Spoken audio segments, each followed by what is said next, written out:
Nelson, and I want to welcome you to day 227 of Humanity Rising. As we begin our program today, I want to note the passing of two great souls of our generation. Hans Kung died last week. He was one of the great Catholic theologians of our time, with an influence that was global. He was ordained as a priest in 1954, but he was alert and aware to the ecology and to gender and to other religions. He began to teach at a Catholic university in Switzerland. He was a Swiss national. In 1978, he publicly refuted the Catholic doctrine of papal infallibility. This was a doctrine articulated in the 19th century by the popes, saying that whatever they said as they sat ex cathedra on the throne of St. Peter's in St. Peter's Cathedral was infallible and a direct transmission of Almighty God. And Hans Kung said, that's just not true. And so as a result of that, he was forbidden to ever teach at a Catholic university. But he taught at other universities, at Tübingen in particular, and he wrote a number of books on the relationship between Christianity and other religions. He articulated the theological perspective that Christianity itself was not infallible, and that there are many pathways to union with the divine that come from other religions and other spiritual traditions. And his thoughtfulness and his erudition was respected around the world. And in fact, one of our Humanity Rising participants, Carlos Paz, in Colombia, set up the Hans Kung Foundation in Colombia that has been working for many years on social justice issues and issues pertaining to deep ecumenism as the world comes together as one. And we, step by step, decision by decision, relinquish these notions that we're right and everybody else is wrong. That was Hans Kung, and his passing was a momentous event to many of us. And then just last night in Vienna, Austria, John Nesbitt died. And John Nesbitt was a personal friend of mine, since the mid-1980s. He was a futurist, although he never considered himself such. You may remember his groundbreaking book, Megatrends, published in 1982, that took him from being an impoverished business consultant to international fame and extraordinary wealth. It was on the bestseller list, I think, for a couple of years. And he wrote a series of books. And he actually deployed a very simple technique. It's called content analysis, that came out of the Second World War, actually.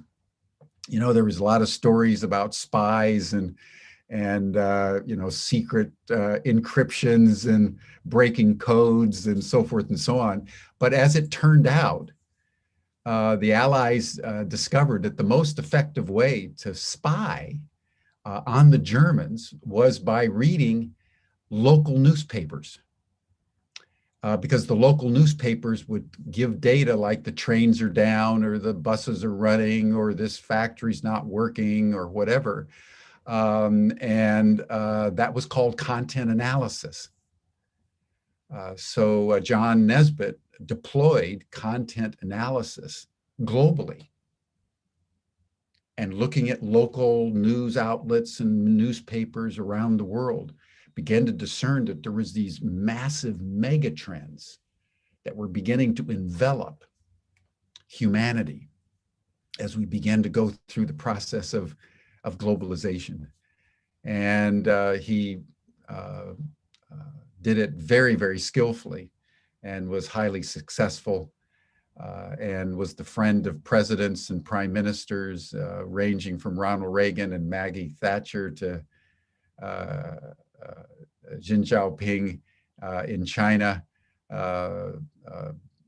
Gandhi in India, corporate heads of worldwide companies, and influential till the day he died about matters pertaining to the human future.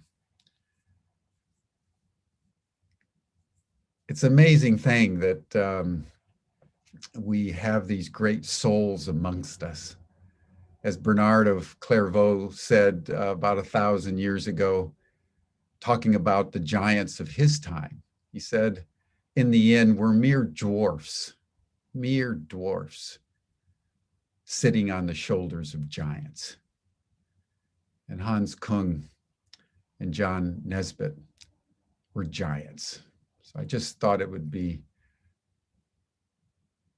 reverential to remember them today in their passing into the next phase of their conscious existence. Let us pause for a moment in the spirit of greatness, and let us take a few deep breaths. Let us center ourselves in our bodies, close our eyes. And let us put our attention on our heartbeat. And for the next minute or so, let us listen to the pounding, the beating of our hearts in the spirit of gratitude and deep thanksgiving that we're alive. All of us are alive at this extraordinary moment in the human journey.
Thank you, everyone. Now, with an open heart and a heart full of gratitude for each and every one of you who are joining our session today, I want to remember our opening session on May 22nd of last year, where we gathered some of the most articulate and influential women from around the world to open Humanity Rising. And one of those women was Osprey Orielle Lake, an artist, a social activist, the founder and executive director of the Women's Earth Climate Action Network. She then convened our second session the next day, bringing Indigenous women from around the world to talk about what it was like to be on the front lines of climate justice.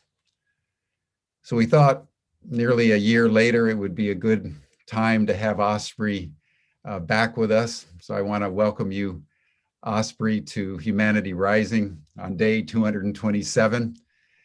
And I thought a good way to begin would be just to have you share with us a little bit of your background and your story, your pathway to throwing your extraordinary intelligence and energy into the issue of climate change and climate justice and the rights of nature, and the establishment of the Women's Earth and Climate Action Network as just a way to open our discussion today. Well, thank you so much, Jim, for inviting me to join you all today. And it's really an honor to be here.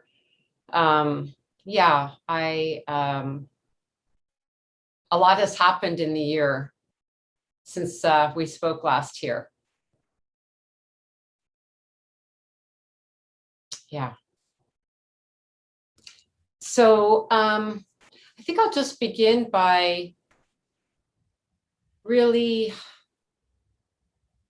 centering the fact that I think one of the most challenging things of this moment, not just with the COVID pandemic, but the accelerating climate crisis and environmental degradation, is that it's very challenging for all of us to grapple with what's actually happening. I think that is actually at the core of the conversation, because how to respond at the speed and scale and complexity of this moment actually requires taking in an enormous amount of information around, what scientists are telling us is happening to the climate, what we know governments are and are not doing, everything from our economic structures and how deadly they are to our living systems, to the very personal fact of our daily lives and how we're connected to all these issues. So there's the microcosm and macrocosm of this conversation at many levels. So yeah, I think it's good just to actually pause and to take a deep breath to find out how we can actually become human beings who can embrace this moment. Because Mother Earth, the cosmos, humanity, the plants and animals, all the beings who we share this sacred earth with, are asking us to evolve, because how we have been isn't working, clearly. And so it's both a political issue, a personal issue, an issue at every level of governance and finance, every sector of our being. So I just wanted to start with that large frame as we get into some of the details to really understand this transformative moment. And I think on a daily basis, I fluctuate between incredible joy because of the work that I'm doing and the incredible leaders that I work with, from the grassroots leaders to the grass tops and everyone in between, to incredible places I have to walk. I'm very fortunate to be here in California and be able to be with the redwoods and be with the ocean and renew myself. So these incredible moments of joy and breakthrough that people are experiencing because of this intensity of the moment, to absolute lows where I can be on the floor in the fetal position of despair because some other indigenous leader was killed in the Brazilian Amazon for protecting the rainforest, to loved ones being harmed because of the pandemic, to any sort of policy that has come out that I know will be devastating for people. So it's very strange to be sort of in these extremes of experiences. And also to deeply understand that even though the world is in a common experience of the pandemic and these multiple crises, we are not in these crises evenly. And I really can't stress that enough as we look at an analysis of racism, colonization, patriarchy, and capitalism, and these different systems that we're living in and how they impact us is not the same. And what is our responsibility? What is the responsibility of so-called white people? And just to mention that white people is a mythology. It doesn't really even exist. That's a whole other topic. But for the purpose of this conversation, how does white supremacy play into all these other systems of oppression can no longer be separated out? We have to have an intersectional lens to look at sexism, racism, colonization, and our economic structure, and have an intersectional approach to really get at how do we have a systemic change that has caused us to be on the brink of extinction in essence as a species. And there's nothing short to say that in any other way, and to not skirt the actual crisis that we're in. What led you to create WECAN? Tell us about the founding of the Women's Earth Climate Action Network, and describe the work that you're doing in this complexio of race and sexism and colonialization and capitalism, exploitation, and the imminence of species self-destruction. Tell us about your work with empowering women around the world that are really on the front lines. I think of all the people I know, Osprey, you spend more time on the front lines than just about anybody. Well, I think we all have our different moments. I mean, all my life since childhood, I think like many people, I've had a deep commitment to nature, to Mother Earth, a very big communion with the plants and the animals, and where I grew up in the redwood forests, and I would consider them my first teachers. I know at a certain point early on, I began to see clear cuts of redwood forests, places I had gone that I loved deeply being destroyed. And it almost felt like my body was being cut up. I mean, I actually had that experience of so much grief and illness in my own body from what was happening to the natural world around me that was alive, awake, the place I felt the most inspired and alive. And it deeply perplexed me then, as it perplexes me now, that I've asked this question, why are we here? Why are we in this condition? The fact of how glorious a sunset is, and the way that Mother Earth paints the sky every night in these colors, and the mushrooms growing in the forest, and the fact that the birds sing up the dawn and sing down the sunset. And we could go on in the incredible magnificence and beauty of Mother Earth. Why is this not enough? This magic of life, that we're here in this glory, and the level of destruction and violence against Mother Earth and life, still I find confounding. So, this journey led me in my life to be an artist, to express the beauty of nature, to understand how we change our worldview, to deepen our relationship with the natural world and realize we're part and particle of nature, this disconnect in modern society with nature that most people have, other than, many indigenous cultures, of course, who are in a very different worldview. And this ultimately led me to realizing that we are in such a deep crisis that, especially in 2009, after the climate negotiations, United Nations climate negotiations in Copenhagen, that a lot of us had a lot of hope about. I mean, we had President Obama we really thought something was going to happen. And as we all know, that was not a productive climate negotiations. We didn't get the results we needed from governments. And I was walking in the redwood forests, and I had not any sense of calm or communion that I usually have, but this feeling of just screaming from nature. And I literally stopped everything I was doing. I stopped doing my artwork. I stopped everything and took the giant leap into starting the Women's Earth and Climate Action Network.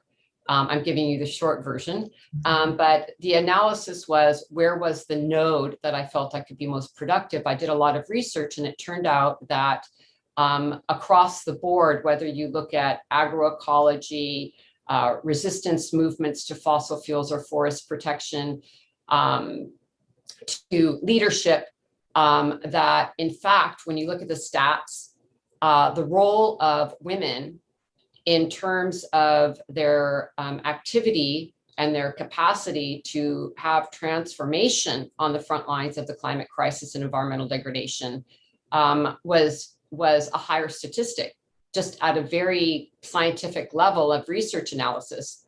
But there is also the component of the emotional and spiritual leadership of women that we really need right now, that has been oppressed because of institutional patriarchy for thousands of years.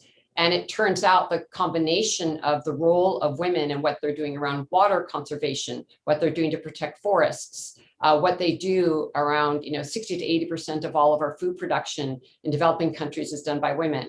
And I don't want to go on to a list of statistics, but people can go to our website and read them. But the point is that, both qualitatively and quantitatively, when we look, women are leading these movements in many ways. And because of our societies, we don't really see that. It's not visibilized for the same reason that we live in these patriarchal institutions. The reality is that women are doing a lot of this work, and we need to get them front and center, because they're holding, Indigenous women are holding tremendous knowledge, traditional ecological knowledge about how to live in harmony with nature, their spiritual knowledge, and the way they hold the histories of their people about living in harmony with nature, to world leaders. Like if we look at the COVID-19 pandemic, we know that countries that have been led by women have responded far better to the pandemic. So in every sphere, we see that, women rising, the role of women is essential if we're going to really confront the climate crisis, environmental degradation, and the COVID-19 pandemic. And in fact, we can't get to sustainability without them.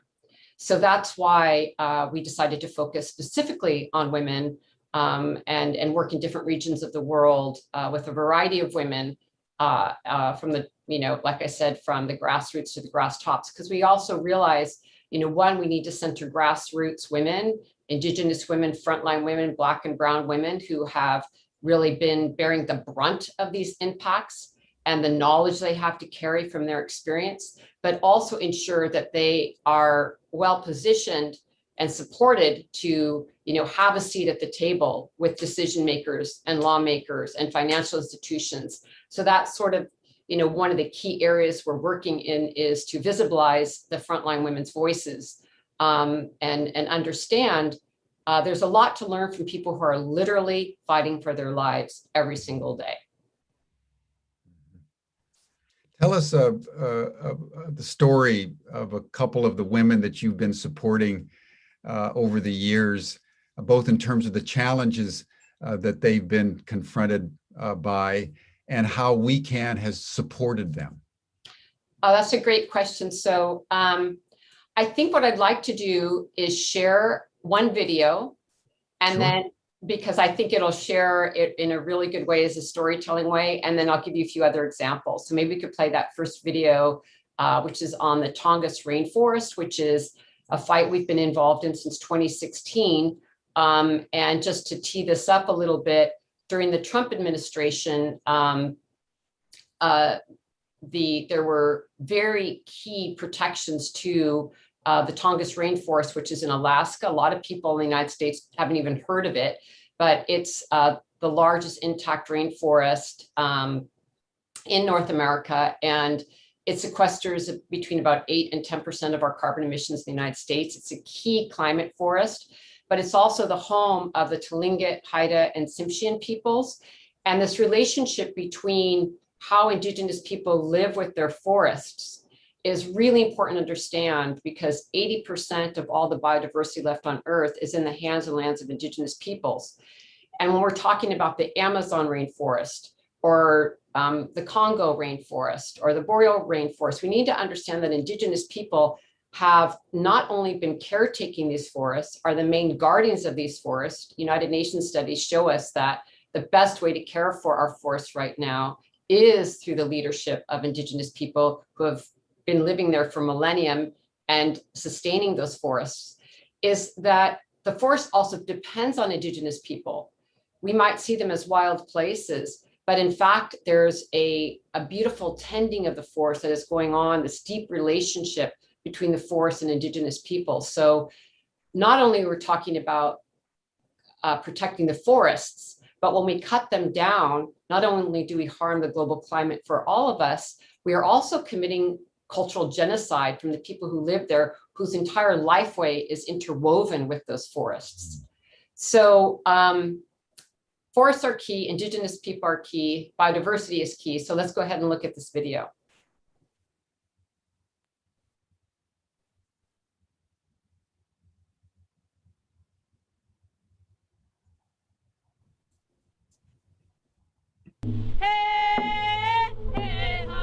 As the Amazon rainforest continues to burn, President Trump and Republican lawmakers want to tear down parts of what is known as America's Amazon, the Tongass Forest.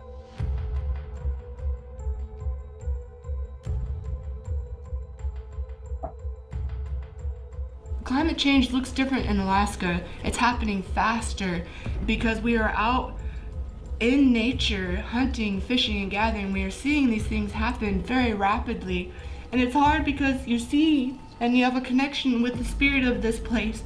We believe everything has a spirit, that we even gave the trees a name because they are the Osquani, the tree people. They are a reflection of us, and we are a reflection of them, because when they breathe out, we breathe in. And when we breathe out, they breathe in. And they have sacrificed so much for our culture that we need to stand up for them. Thank you all for attending the Subcommittee on National Parks, Forests, and Public Lands Oversight hearing on the impacts of the recently proposed Alaska roadless exemption. The Forest Service is really downplaying the effects that rolling back the roadless rule in the state of Alaska is going to have on our communities. It's not to be taken lightly. Wiping out our forests is going to be a cultural genocide on us. It's not okay to say that it's about jobs when it's taking out our livelihoods and our connections with our lands. But this is to protect for the next 7 generations of the Tlingit and the Haida and the Tsimshian people, so they can experience the wonderful land that provides for us. Why is the Forest Service refusing to truly listen to the people who will have to be left in this devastation with the consequences of this repeal, especially Alaska Natives?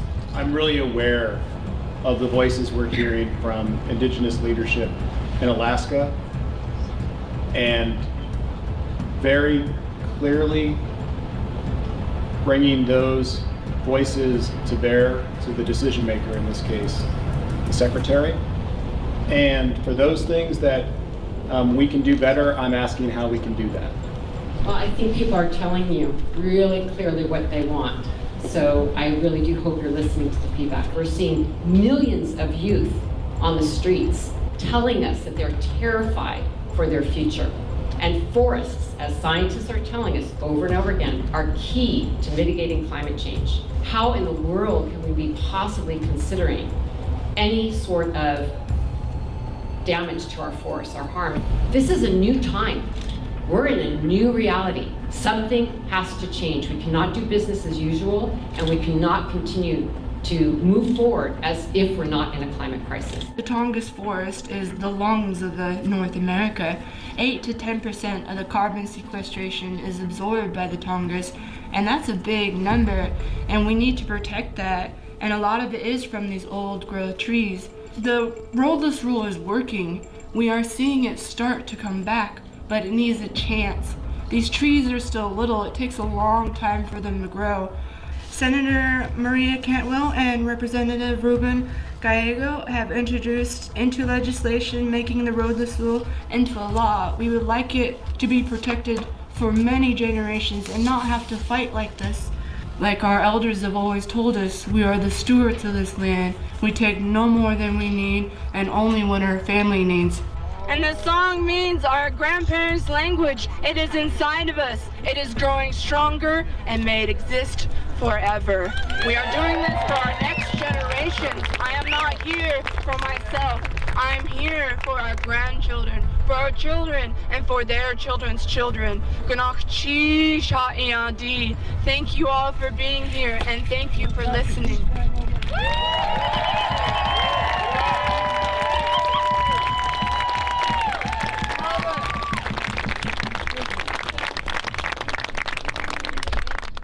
Beautiful, beautiful.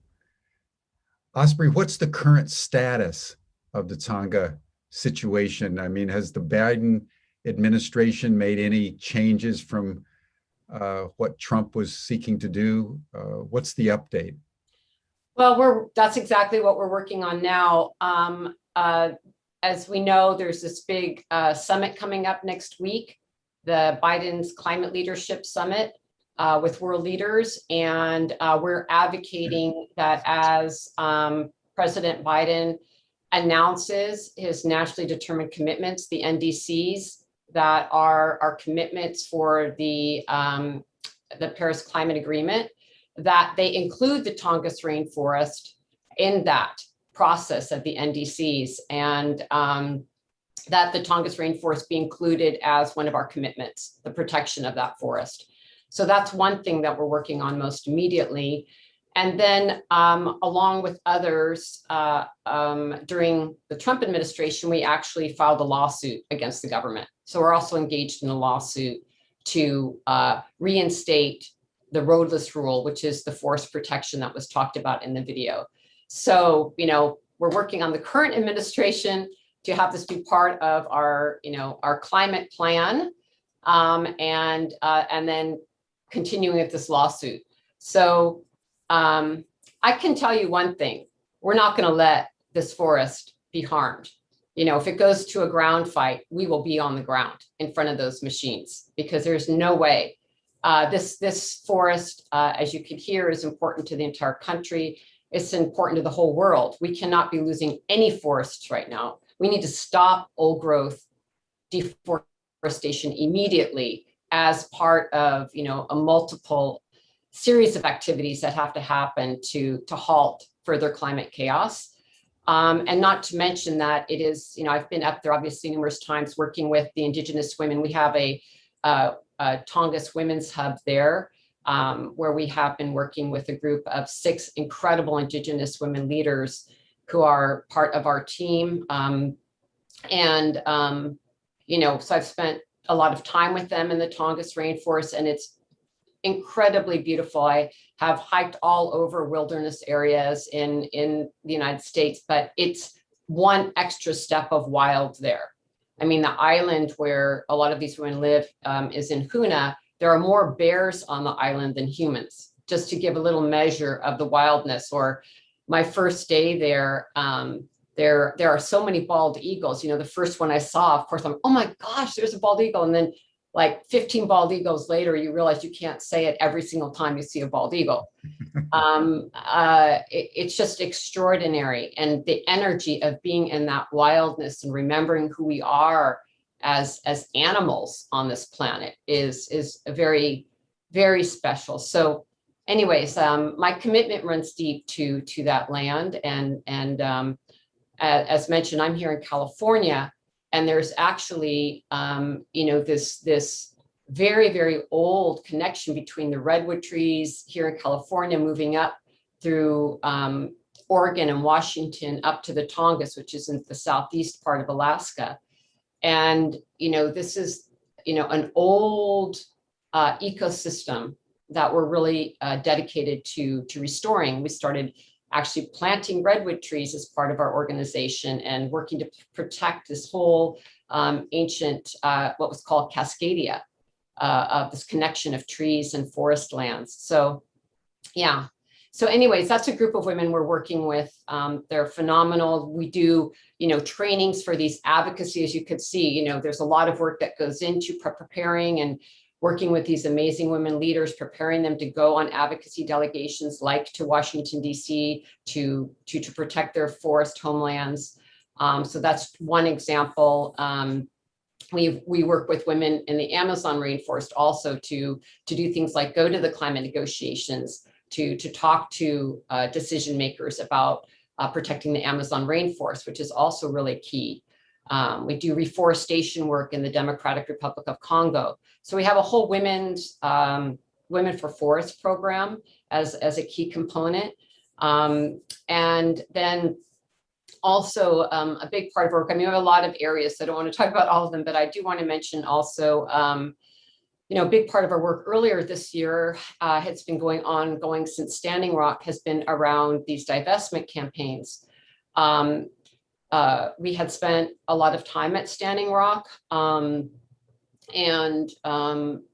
obviously we're very deeply moved by the incredible effort, and again, was led by the youth, but also, if you talk to any of the Indigenous people there, they will say, the youth and the women were the backbone of the resistance movement there. And I met many, many incredible women there, and in particular, a very powerful woman named Michelle Cook, who is a Dene or Navajo human rights attorney. She's the founder of Divest, Invest, Protect, and we partnered on the Indigenous Women's Divestment Delegations. And, we needed some activity after Standing Rock. And in fact, the Dakota Access Pipeline went through. And so we decided, all right, we're going to go after the banks. We're going to go after the funders, the financiers, and, get them to quit funding the pipeline. And this led us to Norway, Switzerland, and Germany, to many different banks, because we found that in Europe, the respect for human rights is much more upheld than here in the United States. Lo and behold, no surprise to any of us living here. So we were able to actually get some major divestments, move hundreds and hundreds of millions of dollars off the table for the pipeline. And we're also able to do a lot of education around the UN Declaration on the Rights of Indigenous Peoples and the respect specifically for free, prior, and informed consent, or FPIC. And we continue that divestment work here in the United States. We have right now Line 3, which is going through Minnesota and crossing many, many waterways. It's a big fight happening here now with powerful leaders like Winona LaDuke and Tara Houska. That's something that's ongoing for us right now, every single day, between working on divestment for stopping Enbridge, the company, and the investors in Enbridge, the financiers of Enbridge, to stop Line 3. And then we just, I guess this leads into something you and I were talking about earlier, Jim. It leads to a report that we just released yesterday. And it's called The Gendered and Racial Impacts of the Fossil Fuel Industry and the Complicit Financial Institutions, a call to protection of our communities and nature in the climate crisis. And this is the analysis that we found. It's a over 100-page report that can be found on our website. And we did focus on the US because there's just so much that we needed to have some scope, but it applies to women on the front lines all over the world who are facing fossil fuel extraction or infrastructure. We've got to get off this fossil fuel era. It's over. It's just over. Not only is it destroying the planet, it's hurting people, it's hurting women first because of the way the pollution affects women's bodies. But also, we need to understand that the connection between the fossil fuel companies the banks, asset managers, and governments is deeply intertwined. Those swinging doors have got to be stopped, and getting our economy off of extraction and exploitation and into regeneration, into clean energy, into gazillions of solutions that we have coming from communities. These, a lot of times we think about solutions on these big scales, which of course we need to do, and governments need to engage in large scale change. But my heart and belief lies in actually what people consider these small community solutions of, community farms and local agroecology and restoration of soils and tree planting and local solar energy projects. And the reason I say that is when you add up all of these quote unquote small solutions, often women led, it actually is huge. And because of the way that we've been trained in our capitalistic society and, soundbite world, and everything has to be bigger and better, more is not necessarily better. Bigger is not necessarily better, because a lot of these very localized solutions, like I said, when you add them up, are quite powerful, and they shouldn't be overlooked. And they fit place and landscape and people and respect the people of the region. And so I'm a real proponent of that. And if we would put financing there, get the banks and the asset managers to scale into that kind of investment, it would be phenomenal. So yeah, that's something that we really would love to see financial institutions and governments get behind, is to realize the era of fossil fuels is over, and we need to move into, a plethora of solutions that are out there. And I see this every day. I'm not worried about solutions. People know what to do. People of good heart are working everywhere. We could spend, 50 hours just talking about solutions.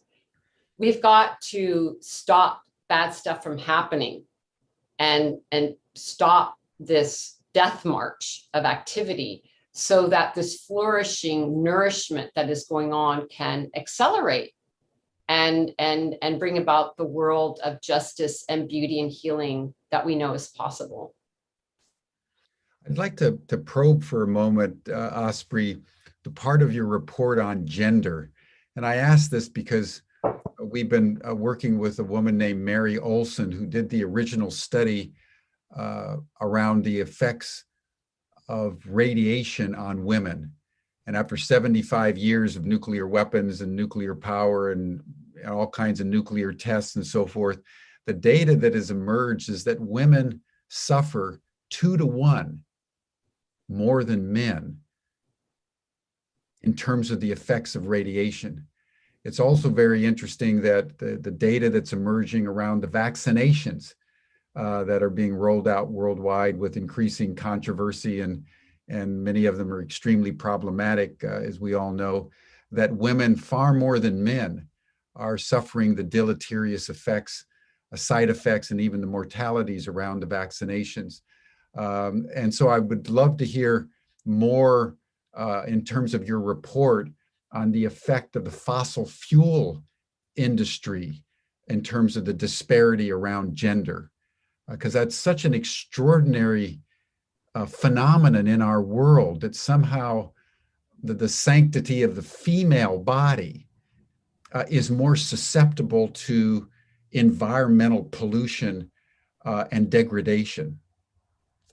Yeah, it's absolutely true, Jim. And, in the research that we did, which, we did a lot of research with different health experts, everything from breast cancer to uterine cancer to the effects of unborn children when women are pregnant, to the actual, birth defects. The harms on women are so much higher because of fossil fuel pollution that we needed to have a gender analysis when we looked at the harms from the fossil fuel industry.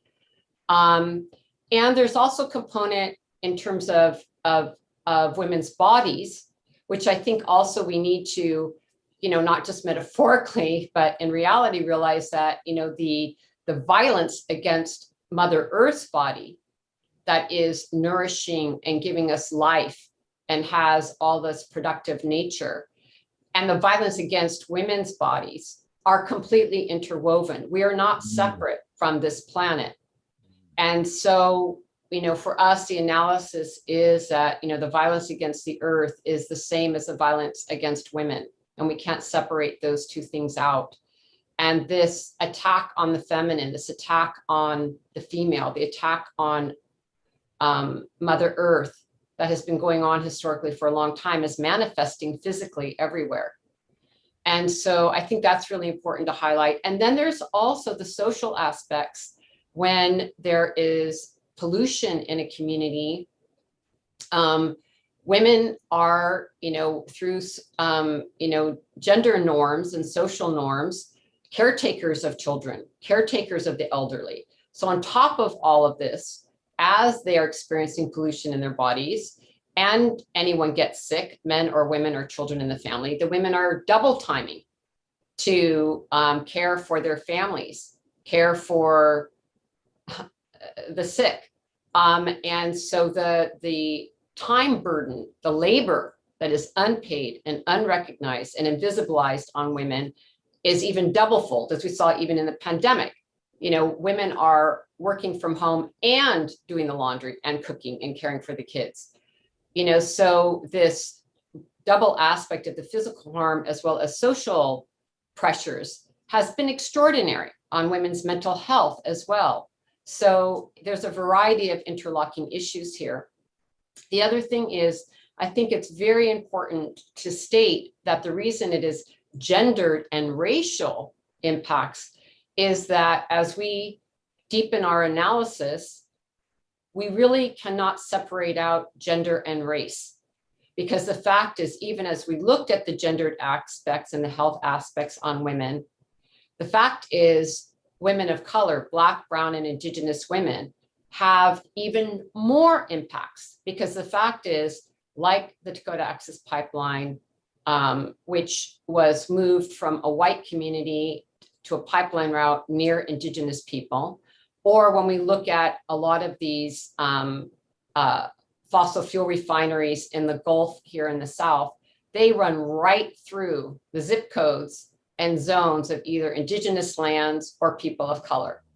So we must understand a lens that is racial and gender at the same time, because those impacts are even worse. So I think that that's really important, that, as we look at feminist movements, we need to ensure that they're not separate in any way from racial justice. And that's something that I think happened early on in the feminist movement, which rightly so was called out as a white feminist movement. That too, that era has to be over. It is now time to see that we need, if we're going to really move forward in justice, it needs to be, gender justice, racial justice, immigrant rights. All of these issues are completely interconnected and can't be separated out. Yes, absolutely. We're in an integrated world, and that's part of the challenge, is how do you hold all the different facets simultaneously, knowing that some are more urgent than others, some are affecting different areas of the world more than others, and yet they're all intertwined, just like our bodies are. Everything works together as a single system. That's an amazing report that you put out there, Osprey. Thank you so much for doing that. I'd like to have you just make a brief comment on our new head of the Department of the Interior, because I think we've got, for the first time in American history, a Native American woman to be the head of a major governmental agency. And I just wondered, do you have any part of the backstory of that? Do you know who that person is? And do you know what the implications of that are for environmental concerns in the United States? Well, the first reaction is it's a huge celebration. Deb Haaland is the new head of the Department of Interior here in the United States. And to have an Indigenous woman be in that position is historic. I just cannot express our joy enough. And I know how much that means to Indigenous people across the country and around the world to have her be in this position. And I think it's going to have a wonderful, wonderful impact. I know, of course, she's operating within these same systems that we're all struggling with. And it can't be all on her shoulders, but it's very, very exciting. And right now, we have been supporting Indigenous leadership to have meetings with the Biden administration around a lot of these pipelines. And so, and a lot of those meetings are confidential, so I can't speak about them.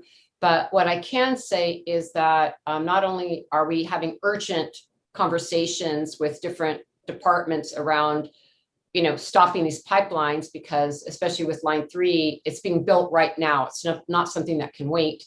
Is that we're also able to have a systemic conversation around respecting Indigenous people's treaty rights, which have never been respected. Having conversations, as I mentioned earlier, around free, prior, and informed consent, because it is international law under the UN Declaration of the Rights of Indigenous Peoples that Indigenous people have the right to say no on what happens on their traditional lands and their territories. And that no has not been listened to. It's the same argument we bring to the asset managers or the banks we meet with. Like, why are we not upholding international law? Like, in essence, there's violation of Indigenous rights. How do we implement free, prior, informed consent? And what I have been talking about, and of course, Indigenous people can speak much better for themselves. And that's why these delegations we do is led by them. Their voices are front and center, and we're there to organize support and help prepare and do research for these things. But I've been really trying to convey this idea to governments and to the financial institutions that when Indigenous people, which is their right, say no, we don't consent to these activities of extraction, how can no actually be heard positively?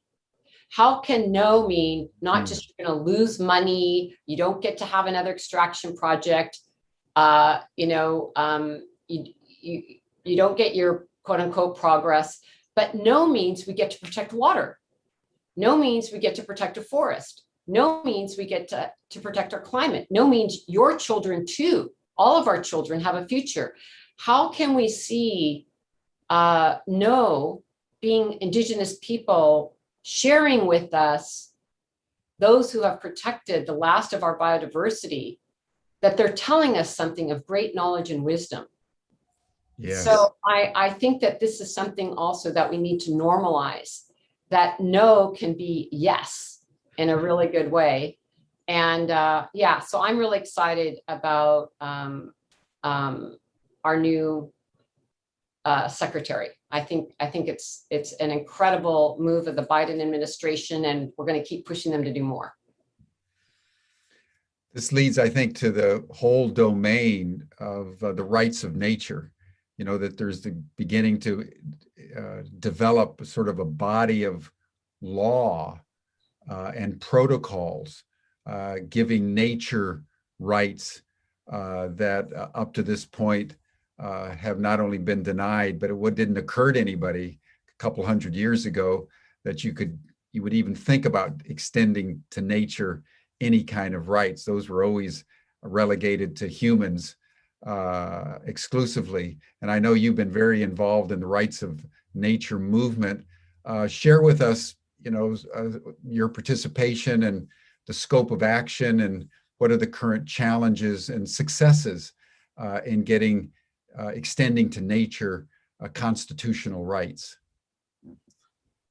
Yeah, thank you, Jim, for bringing that up. It's really exciting work that has been going on for decades and is now really growing further and further in our movements.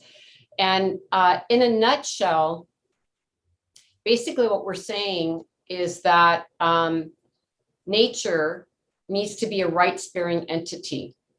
Right now, nature is viewed as mostly a commodity, a resource for human use, and not as a living entity, and most oftenly as property. So that's the sort of worldview and framework that most people operate on, and certainly our legal systems, that nature is property and doesn't have a voice. And so therefore, without being an entity, it cannot be represented in court. A forest or a river or a mountain has no voice in court because it's not a living entity. It's a property. And so the property owner, or who has jurisdiction over that property, is the voice. And we need to turn our legal systems upside down and inside out in order to ensure that nature becomes a rights-bearing entity. And so that's the exciting work around rights of nature and bringing up the Universal Declaration on the Rights of Mother Earth, which is sort of a founding document that came out of a very powerful conference that happened in Cochabamba in Bolivia in 2010, actually right after the UN climate talks I mentioned earlier on in the conversation, 2009, where President Evo Morales from Bolivia said, you know what, this UN climate talks didn't work. I'm going to have a conference here for the people. And it happened right after the failure of that climate negotiations. And people from all over the world met in Cochabamba in Bolivia in 2010. And one of the outcomes of that was the Universal Declaration on the Rights of Mother Earth that had deep formation from Indigenous people and from world leaders. So I would just recommend that as a document for people to have reference to. But since then, you know, the movement has grown. I'm on the executive committee of the Global Alliance for Rights of Nature, or GARN. And there's all kinds of work going on from the very local, where people are working to pass local ordinances in their communities. There's been dozens of them here in the United States, but they have been happening all over the world, where people are basically confronting the current system of law and saying, no, we want to move this out of property law into that, you know, our particular river, our particular region has rights, and we are going to fight for those rights in court. And people have stopped fracking in their communities. People have protected waterways, a variety of things. There's work going on in India, in Nepal, in Colombia. There was a wonderful case protecting the Amazon forest. So it is really blossoming all over the world. One place that I'll mention that is really dear to my heart is a couple of years ago through a wonderful organization, Movement Rights. It's a partner of ours. I sit on the board of Movement Rights. We went on a learning and listening fact-finding mission to New Zealand, where the Wanganui River is protected by Indigenous peoples there within a rights of nature framework. They call it something different there, but it's the same modality where the Wanganui River is now recognized as an ancestor. And so the river is seen as a living entity. And it is now being cared for by both Indigenous people and the government together collectively, but not as property ownership, but as an ancestor of the Wanganui people. And I think it's really powerful because it expresses what we all know to be true, is that, you know, we are part and particle of Mother Earth, and she is our relative. And it's not a metaphor. The Indigenous people there see the Wanganui River literally as their living ancestor, their body that they came from.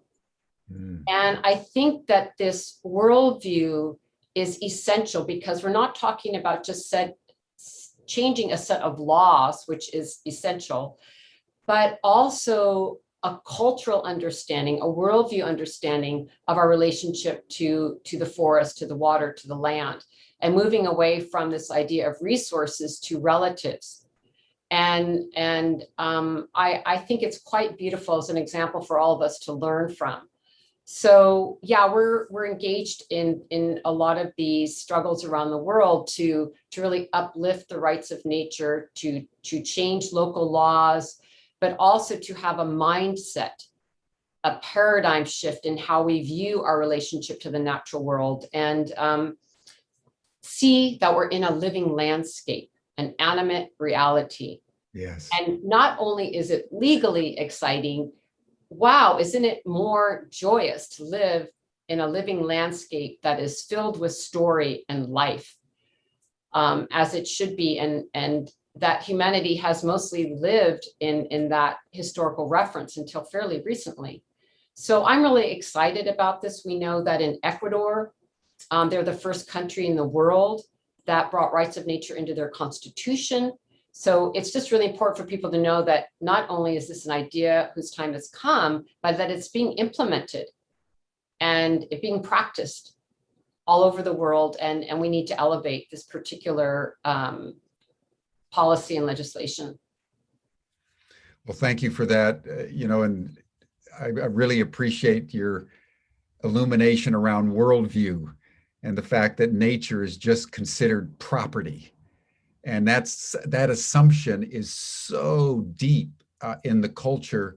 It's not even an assumption. It's become almost an established fact. And what was coming up for me is the comment that Rousseau, the great philosopher of the French Revolution in the 18th century, when he was asked, what was the original sin of humanity? How did we go from sort of the Garden of Eden to a world in which virtually everybody's in chains? And he said, the original sin is the notion of property. That as soon as you approach the earth and say part of it is mine, that is the original mistake, the original sin in Rousseau's mind. And you can just imagine a world if we just didn't have that assumption anymore, and we embraced, as you were envisioning, a world of aliveness where the trees and the rivers and the mountains and the valleys were all considered living ancestors. We had a session yesterday, Osprey, with someone, P. Horsley, who's an animal communicator.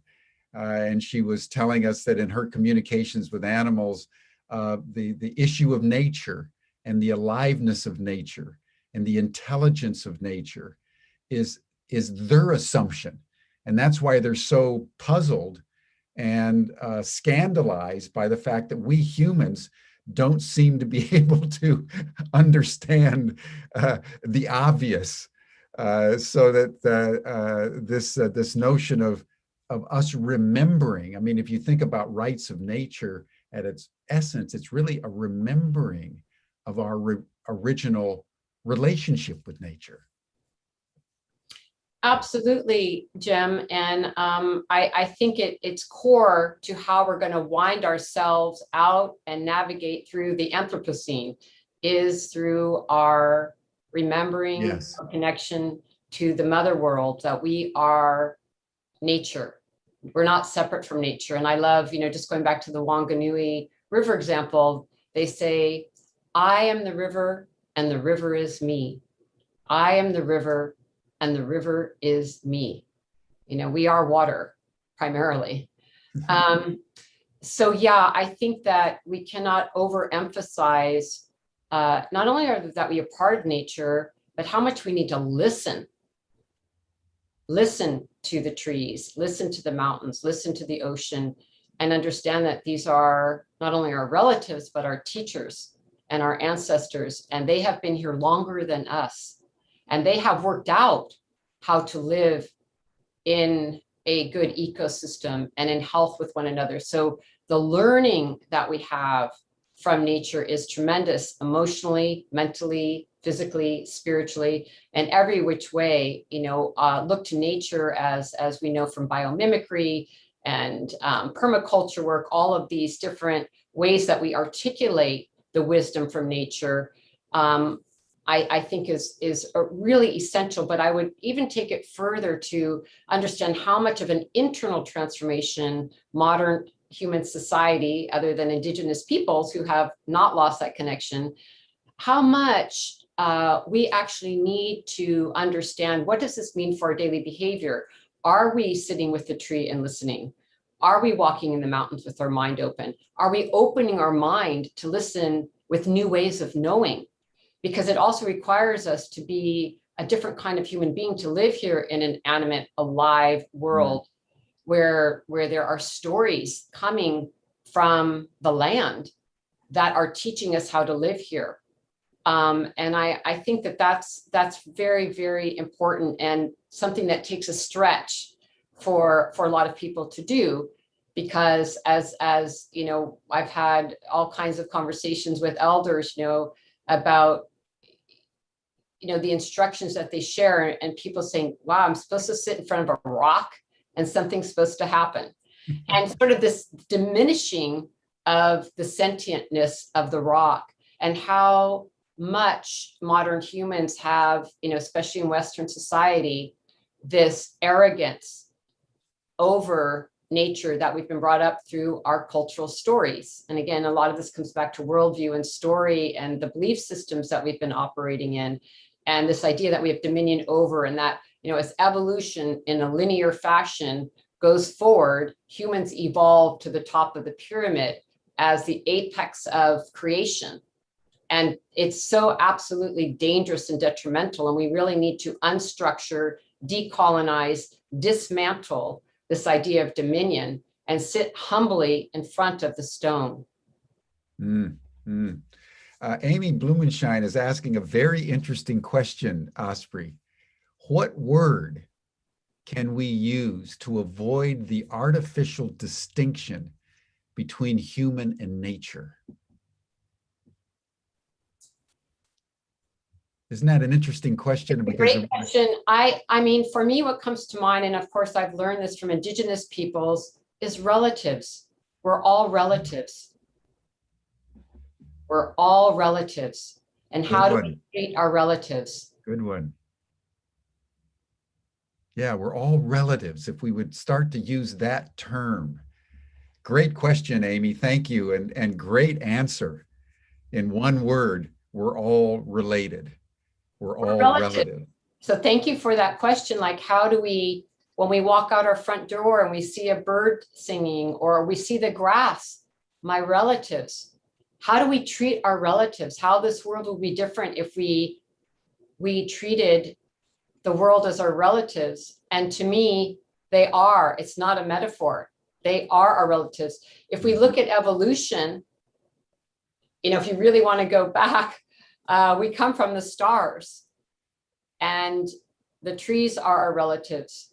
The animals we've evolved from, and if we look at the evolutionary story, literally we are relatives, not just metaphorically.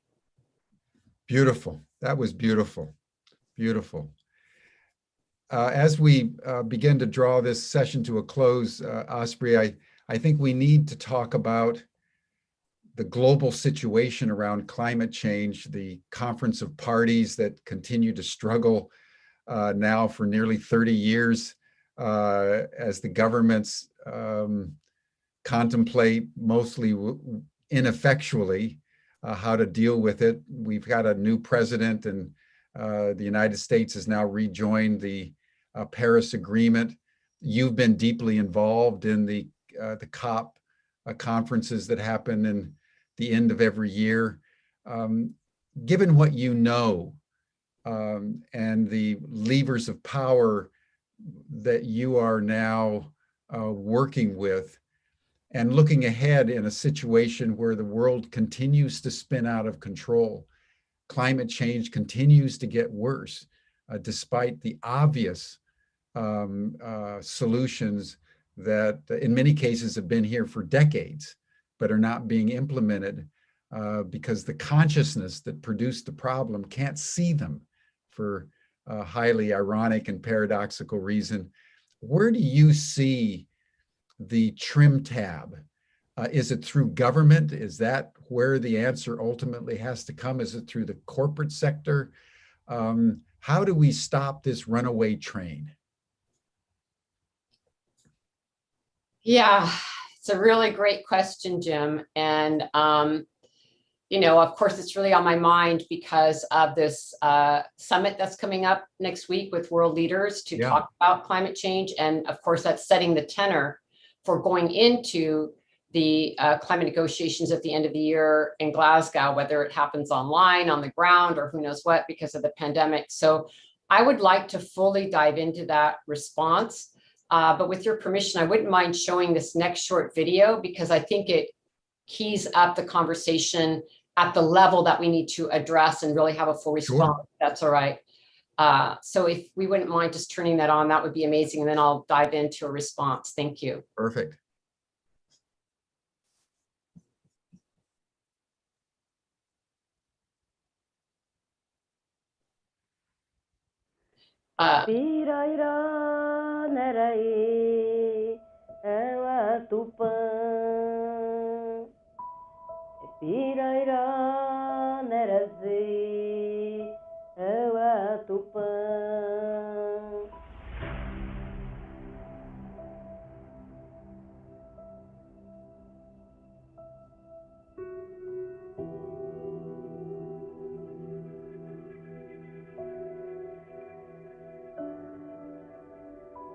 A conjuntura política brasileira é muito grave para toda a população, em especial para nós mulheres.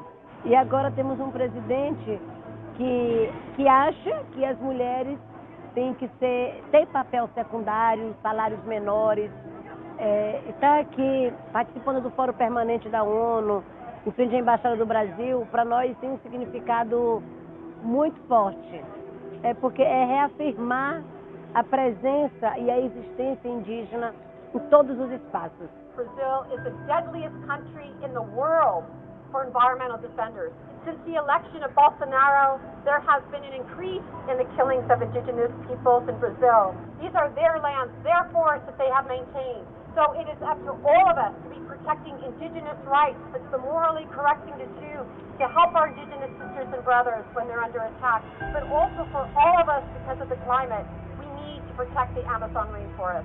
Bolsonaro, ainda parlamentar, ele falou que a cavalaria do Brasil era incompetente. Competente é a cavalaria norte-americana que conseguiu exterminar todos os indígenas. É muito urgente que o mundo escute a voz dos povos indígenas do Brasil. Nesse momento, órgão institucional, políticas públicas, pouco importa. Porque o que está nesse momento em pauta é exatamente a destruição, o extermínio e, mais uma vez, o genocídio coletivo de nossos povos. Eu não sei o resultado da nossa mobilização. Pode ser que na próxima semana vocês tenham notícias de várias lideranças nossas presas, criminalizadas ou mortas. Porque esse é o momento que a gente está. Mas nós vamos seguir firmes, resistindo, pagando com a própria vida. Porque para nós, a luta pela Mãe Terra é a mãe de todas as lutas.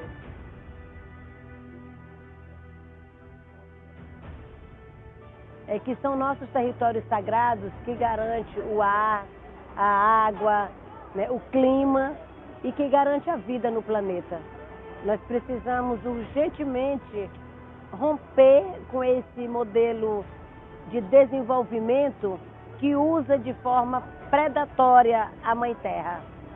Estamos aqui para reafirmar que a luta pela Mãe Terra é a mãe de todas as lutas. Nova York pode até ser o centro do mundo, mas o que garante a vida no planeta é a Amazônia.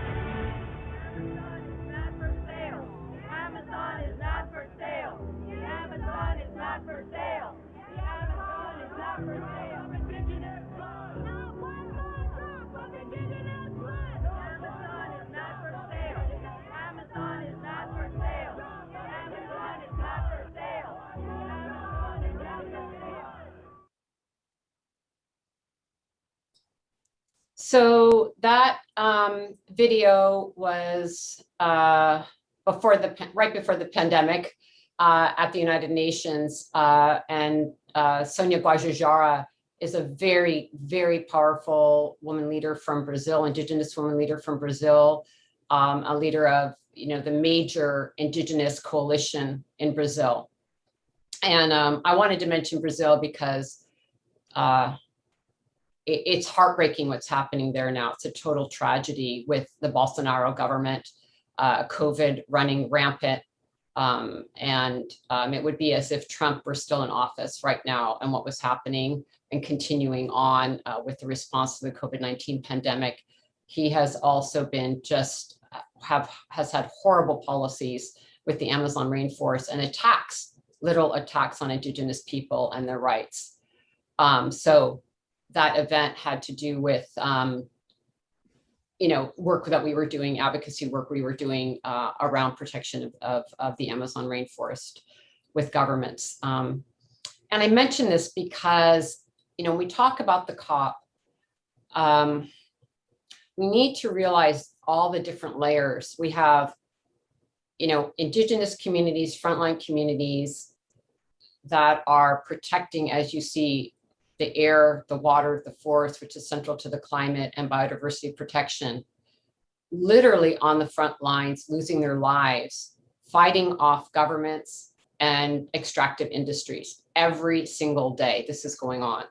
So at a very personal level, I think we need to ask ourselves, are we engaged? Are we informed? What am I personally willing to risk and give? What am I willing to risk to stand with those on the front lines? And that's something, that is central to our organization, central to me personally, being arrested, giving funds, being awake to what's going on, learning about Indigenous people wherever you live and their fights and supporting them. I can't stress enough how this is core to how we have to unpack this moment. 80% of the biodiversity left on Earth is Indigenous lands. And it's a physical thing, but it's also, as we talked about, a worldview situation of opening our minds to different knowledge that is central to living in harmony with this planet in a good way. In terms of the particular moment with the COP, we're in a struggle because the economic system we're in, neoliberal capitalism, our endless economic growth model is in complete opposition to sustainability, to a thriving planet. And for those holding power, whether it's financial institutions, corporations, or governments, who have built their entire lives, their protection, their well-being, their superiority on this economic structure, is asking people to undo the very thing that they've held on to and built and is in their mind as the only way forward and the only system they can operate in. So people are really conditioned to think capitalism is the only way that we can function as a society and the only economic framework that will work. And so we're operating in a system while we have to dismantle that very system. So that provides a level of complexity and the courage it takes to look at what it might be to feel uncomfortable. The wealthy have to face and acknowledge and have the courage to understand that the very thing that they pride themselves in, the very thing that they strive for, that is life meaning, is actually destructive and detrimental. And so that's why people are furious about, multi-billionaires, so they get 200 billion this year versus 300 billion. You cannot spend that much money in your lifetime. So this is really not the only issue, but it's really at the crux of it. So when we look at the climate talks, a lot of the solutions in the Paris Climate Agreement, which I'm sure people know by now, we've rejoined the Paris Agreement, which I'm very glad for. It's very important that the United States rejoin the Paris Climate Agreement. But right now the Paris Agreement is not sufficient. We have to exceed it. We've burnt through that time. If we had been working on these things 30 or 40 years ago when we should have been, some of the outline of what's in the Paris Agreement might have worked. But at this point, with the current commitments by governments for carbon reduction emissions, we're heading towards, at the end of the century, a over 3-degree rise in global warming. We're not even at 1.5, which is what we're calling for. And we already have, here in California, fires that are destroying us. My lungs are still damaged from the last 2 years. We could go on and on all over the world, the fires that are happening in forests, the flooding. I won't go on with the litany, but the fact is, even at this temperature rise, we're in trouble. And extincting species. At a certain point in temperature, plants can't even photosynthesize. We're all dependent on plants. There are no animals without plants. So it's catastrophic. And what's happening is at the climate negotiations, everyone keeps wanting to stay within this economic framework and buy our way and green economy our way out of this. And it's just not going to work. Just like the pandemic. You can be like, I'm really tired of this pandemic. I'm just going to take my mask off and it's springtime and like, I'm done with it. And then you can go ahead and kill yourself or somebody else because you didn't have practice safety measures. Like Mother Earth is giving us tough love. Like, no, it doesn't work this way. You do not negotiate with science or physics. This is our reality. So we're not going to be able to move the money around. And, every year we hear new terminology, nature-based solutions, net zero. Every year there's new terminology, but what it boils down to is how can we keep in this same economic framework and everybody keep making the same amount of money and do nothing but look like we're doing something and put different titles on it.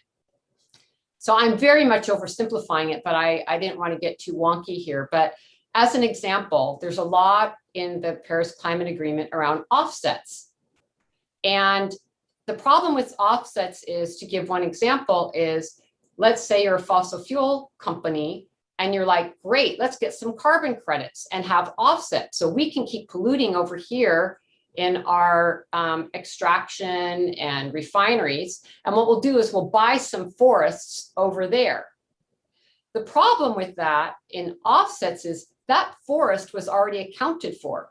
That forest is already a carbon sink. That forest is already doing its wonderful thing in maintaining its ecosystem capacity for all of us to live. And now they've just bought it. So we're saying, no offsets, no carbon trading schemes, stop pollution at the source.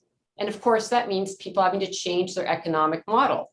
And yes, they're going to lose some money. And what we're trying to say is reinvest in clean energy, reinvest in things that are healthy for the planet. This has to come down somewhere.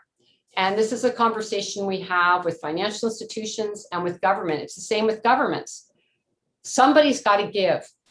Somebody's got to give. And that's what's hard. That's what's hard. So the negotiations go around and around and around and around. And I won't go into all the different articles, but what we're really saying is respect Indigenous rights, which would help a great deal, have a gender lens, center women, and respect the environment and ecology, and center those activities and community-led grassroots solutions that we've been talking about earlier. And yes, dismantle the way that you are carrying on, because a lot of times in these climate talks, what people don't know is, there's different levels of entry to different spaces. And civil society observers, like all of us who go to these COPs every year to push back against governments and push our agenda, a lot of these things happen behind closed doors between governments and corporations and the very companies that are causing destruction, and deals are made. And so, it's very important we're there physically when, and I'm not sure what's going to happen into this year, because we need to really understand that the Paris Agreement, it's very important. And I applaud governments for coming together. Over 195 countries, signed a collective agreement. That's phenomenal. And I applaud that. But we must understand that in terms of science, we have to exceed those targets. And the report, the United Nations report on the 1.5 degrees, the IPCC report on 1.5 degrees, clearly spells it out. And the last thing I'll say, and then throw it back to you, Jim, is that, so much of what the Paris Climate Agreement deals with is reduction of carbon emissions, also solutions that they don't even have the technology for right now, that we're going to have carbon capture, like that hasn't even been fully invented at a scalable or affordable level yet that's what we're depending on, or geoengineering, which we have no idea what will happen with, that we have no experience with. And if you read the Paris Climate Agreement, you don't see gas, oil, or coal mentioned. Like they don't want to deal with the supply end because that's the money end, like shutting that stuff down. So it's very complex and simple at the same time. Keep fossil fuels in the ground, maintain our forests, no more old growth, deforestation. Some of this is just not rocket science, but negotiating and navigating through the current economic frameworks and attitude of hubris, dominance, and arrogance is a challenge. A challenge indeed. Oh, thank you so much, Osprey. And it comes down again and again, not only in your sense of things, but just a meta theme for Humanity Rising is the change of consciousness. You're absolutely right. We're trying to save ourselves by not changing anything. And the governments and the major corporations are locked in that hamster wheel of neoliberal economics, a worldview that separates humanity from nature, and a political structure that is based on coercion. And they want to keep all that in place. And yet they know that the entire edifice is getting closer and closer to the cliff. And I think it's noble that President Biden has at least acknowledged not only the reality of climate change, but has made it one of the centerpieces of his early administration. And in the first literally 100 days is convening this climate conference. And let us hope that all the quantitative efforts engaged in by you and all the women and all of us everywhere around the world, because there are millions of us that are working on this problem in one way or another. And at some point, the quantitative accumulation produces a qualitative shift of state. And that is something that we all work toward. And I just have to say, every time I talk with you, Osprey, I feel more inspired by what people are doing out there. I mean, it is amazing, and it's heartwarming to know that people worldwide are giving their lives every day on the front lines of ensuring human survival and changing consciousness at local levels, at regional levels, at national and global levels toward that end. So I salute you. I would hope that everybody goes to the WECAN international.org website and gets the report that was just published yesterday that Osprey referenced. And we all wish you the best, Osprey, and maybe 6-9 months down the road, we'll have you back for another report on the front lines of climate justice. So thank you. Thank you very much. Thank you. Thank you very much. And then tomorrow, everyone, we're going to take a pause from the hustle and bustle of modernity with all of its complexities and challenges. And we're going to go back to 61 AD, about 2,000 years ago, to ancient Britain. And we're going to take up the life of Queen Boudica, who in that year rallied the Anglo-Saxon tribes, the Celtic tribes, and mobilized a resistance against the encroaching Roman Imperium. And she defeated the Romans in that first battle and was an inspiration to the people of Great Britain ever since. And we're going to be bringing in a woman who's written not a trilogy, but a quartet of novels on Queen Boudica, Mandy Scott.